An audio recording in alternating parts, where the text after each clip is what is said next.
This is Democracy Now!, democracynow.org, the War and Peace Report. I'm Amy Goodman. We begin today's show looking at the right-wing's weaponization of the horrific assassination of conservative activist Charlie Kirk, as tens of thousands of people gathered in Glendale, Arizona Sunday for his memorial. Kirk was killed September 10th while speaking at Utah Valley University. His widow, Erika, delivered an emotional speech to the crowd at State Farm Stadium near Phoenix. On the cross, our Savior said,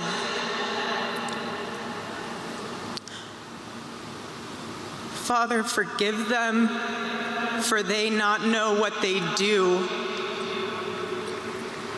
That man, that young man,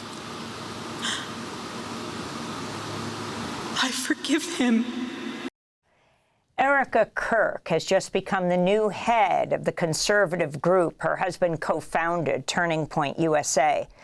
While she called for forgiveness for the assassin, President Trump and other top speakers, including Vice President J.D. Vance and White House Deputy Chief of Staff Stephen Miller, reiterated calls for revenge on political opponents.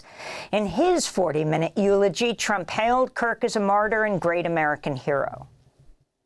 He was a missionary with a noble spirit and a great, great purpose. He did not hate his opponents. He wanted the best for them. That's where I disagreed with Charlie. I hate my opponent, and I don't want the best for them. While the Trump administration's threatened to target progressive groups in the aftermath of Kirk's assassination, NBC reports authorities found, quote, no evidence tying the accused assassin to any left-wing groups. As advocates continue to denounce Trump's brazen attacks on free speech and the First Amendment, the president said Friday it should be illegal for journalists to give his administration negative coverage. I'm a very strong person for free speech. The newscasts are against me. The stories are they said 97% bad. So they gave me 97. They'll take a great story and they'll make it bad. See, I think that's really illegal, personally. I think that's illegal, personally, President Trump said. Trump's comments come just days after ABC, owned by Disney, indefinitely suspended Jimmy Kimmel's program following the chair of the Federal Communications Commission, Brendan Carr's threats to revoke the broadcast licenses of ABC affiliates.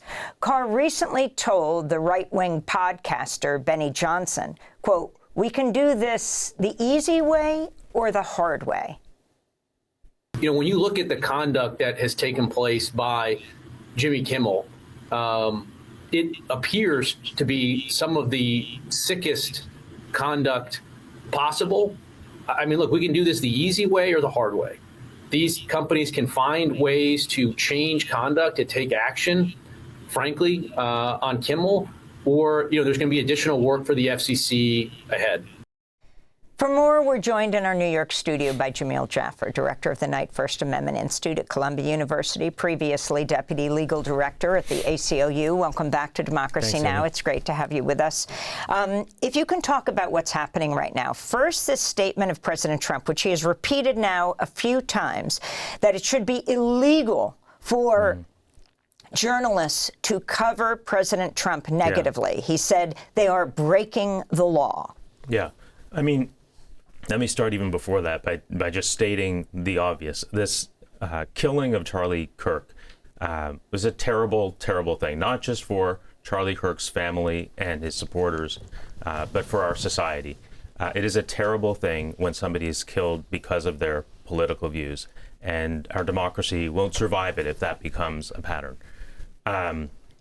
Now we see the Trump administration using the killing as a pretext to further a crackdown on free speech that started, when President Trump took office in January.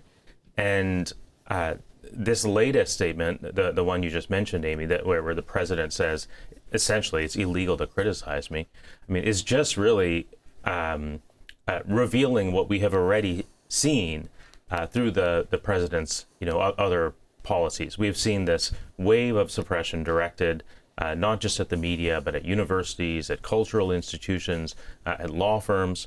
Over and over again, the Trump administration latches on to whatever regulatory tools it has and uses those tools as ways of silencing dissent, suppressing criticism. It is all flagrantly illegal, and I think that President Trump saying it's illegal to criticize me may get some Americans who maybe haven't been paying as close attention as they should have been to this wave of suppression to realize what is really going on here. I mean, the president is claiming the powers of an authoritarian leader, and he's doing it quite explicitly. So let's talk about Jimmy Kimmel, Stephen Colbert before him, the significance of, this is also coming, to be clear. I want to go to the backlash against Kimmel following his opening monologue days after Kirk's assassination. We hit some new lows over the weekend with the MAGA gang desperately trying to characterize this kid who murdered Charlie Kirk as anything other than one of them and doing everything they can to score political points from it. The abrupt decision to indefinitely suspend Jimmy Kimmel Live reportedly came from Robert Iger, the chief executive of ABC's parent company, the Walt Disney Company, and Disney Entertainment co-chair Dana Walden. And this also comes in the midst of the hopes of a $6.2 billion merger between Nexstar, one of the biggest owners of ABC affiliates, and Tegna, which requires FCC approval, which is very significant because that's Brendan Carr saying we can do this the easy way or the hard way. Yeah. I think you have to separate two things. So the private media institutions have a First Amendment right to make the decisions they want to with respect to, what content they show. That was, true with Stephen Colbert, true with Jimmy Kimmel. It was true when Meta decided to deplatform President Trump. These private media organizations have a First Amendment right to make those decisions. But the idea is that they're supposed to make those decisions autonomously and without undue pressure from the government. But what we're seeing now is that all of these institutions, just like the universities, just like the law firms, just like the cultural institutions, are making these decisions with a kind of figurative gun to their heads. The Trump administration is, weaponizing regulatory authority. In this context, it's the FCC's power to approve mergers with the universities. It's Title VI of the civil rights laws. With the law firms, it's security clearances. They have different levers with different groups, but they're using these levers in order to enforce a kind of ideological conformity. The conservative pundits are continually saying, yes, this was just a business decision. Trump loves to say Colbert, Kimmel, low ratings, their corporate heads have every right to fire them. Yeah. I think that, some of the conservatives who are saying this is just a business decision, we're not saying that when President Biden was leaning on the social media companies to change their policies with respect to vaccine misinformation. And President Biden's actions, though I do think that they did step over the line, were much more respectful of this First Amendment line than President Trump's decisions now. President Trump is, saying quite explicitly, if you disagree with me or you criticize me, you will be prosecuted. And I don't think we've had a president say something like that. I think this is the first time in the history of the modern First Amendment that, that any president has suggested that it's illegal to criticize him. Now, I wanted to go to a day or two before Kimmel was let go. President Trump threatening ABC News, the same network, Jonathan Karl, after he questioned Trump about free speech and hate speech. And what do you make of Pam Bondi saying she's going to go after hate speech? Is that, a lot of your allies say hate speech is free speech. Should probably go after people like you because you treat me so unfairly. It's hate. You have a lot of hate in your heart. Maybe they'll come after ABC. Well, ABC paid me $16 million recently for a form of hate speech, right? Your company paid me $16 million for a form of hate speech. So maybe they'll have to go after you. So why don't you go to what the Attorney General Pam Bondi said about investigating hate speech, what Jonathan Karl was asking about, and then what President Trump said.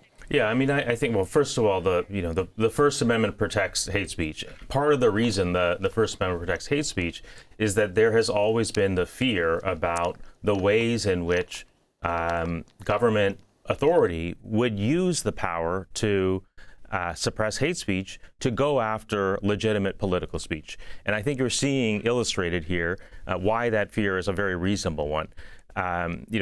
President Trump is not really interested in suppressing hate speech as you or I might ordinarily think of it. What he's interested in doing is suppressing speech that's critical of him. And he has said this very explicitly. And I worry that some people listen to this and they think, oh, this is just rhetoric. It's just President Trump going off. But there are, even as President Trump is saying these things, the Pentagon is now requiring, as you reported, is now requiring journalists to sign a pledge that they won't disclose information without approval. They won't report without approval of the Defense Department. There are also foreign citizens whom the government imprisoned because of their political views. So this is going on, and of course there are, universities that have been penalized because of their perceived liberalism. There are law firms that have been penalized because of their representation of clients the president doesn't like. So it is not just rhetoric. The president really is using every lever at his disposal to silence, suppress, and even imprison his political enemies.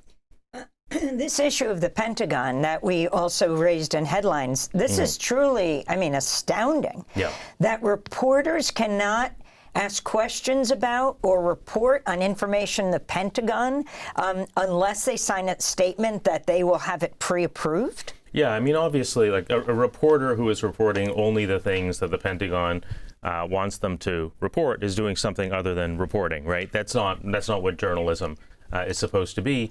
And I don't think that journalists can, agree to this and continue to do their jobs. You can't report only the things that the Defense Department approves.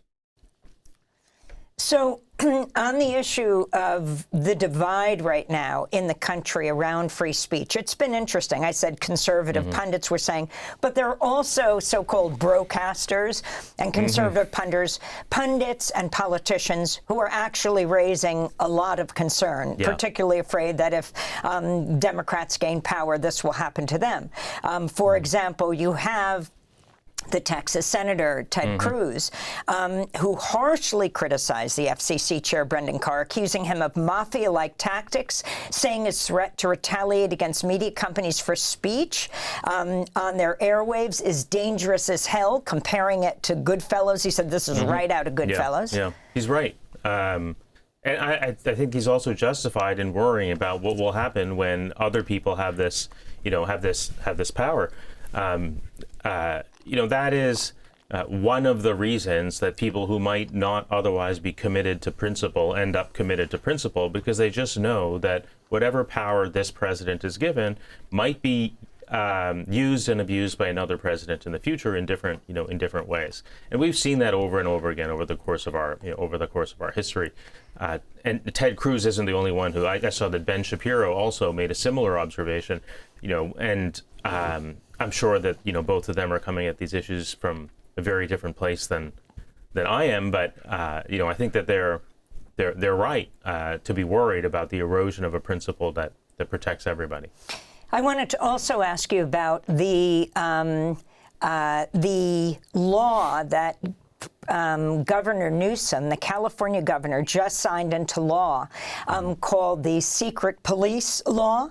And this is the first law in the country to ban most law enforcement officers, including federal immigration agents, from covering their faces while conducting official business under a bill that was signed on Saturday. You have now Tricia McLaughlin, the spokesperson for the Department of Homeland Security, saying it's supporting terrorists. You have the statement that the U.S. attorney has made that says you don't have to follow this law. What does this mean? Yeah, I mean, I haven't studied the law, but I do think that ICE agents wearing masks is an invitation to abuse and impunity, and it's very important that officers who are wielding the power of the state are identifiable to the rest of us. Like, we need to know who they are in order to be able to hold them accountable. And because you can hold them accountable, if you know who they are, abuse is less likely. And I think that is why for most of modern history, we have not had government agents walking around the United States wearing masks. We've required them to show their faces, to have ID badges that show their numbers, in part to deter abuse, and in part to ensure that we can hold people accountable if they do engage in abuse. I would also just ask, like, if we accept ICE agents wearing masks on the theory that they could be retaliated against if they show their identities, it's not obvious to me why we would stop with ICE agents. Like, soon we will have judges in masks too, and government lawyers in masks, and I don't think that any of that is consistent with democratic values. Finally, can you comment on the judge dismissing the lawsuit against the New York Times, Trump's lawsuit against the New York Times? Very interesting. Yeah. He just sued Murdoch. At the same time, he's working a deal with him with TikTok and China. But the significance of the judge saying the complaint of President Trump failed to contain a short and plain statement of the claim. Of course, Trump can appeal this decision. Yeah. What about why he sued the New York Times? Well, I mean, I think that it is an extremely feeble complaint. It's a complaint about totally legitimate journalism that the New York Times has done about President Trump, and this is just an effort to intimidate the Times and intimidate other media organizations. And suing him for $15 billion. I mean, it's an absurd defamation suit. It's an absurd lawsuit.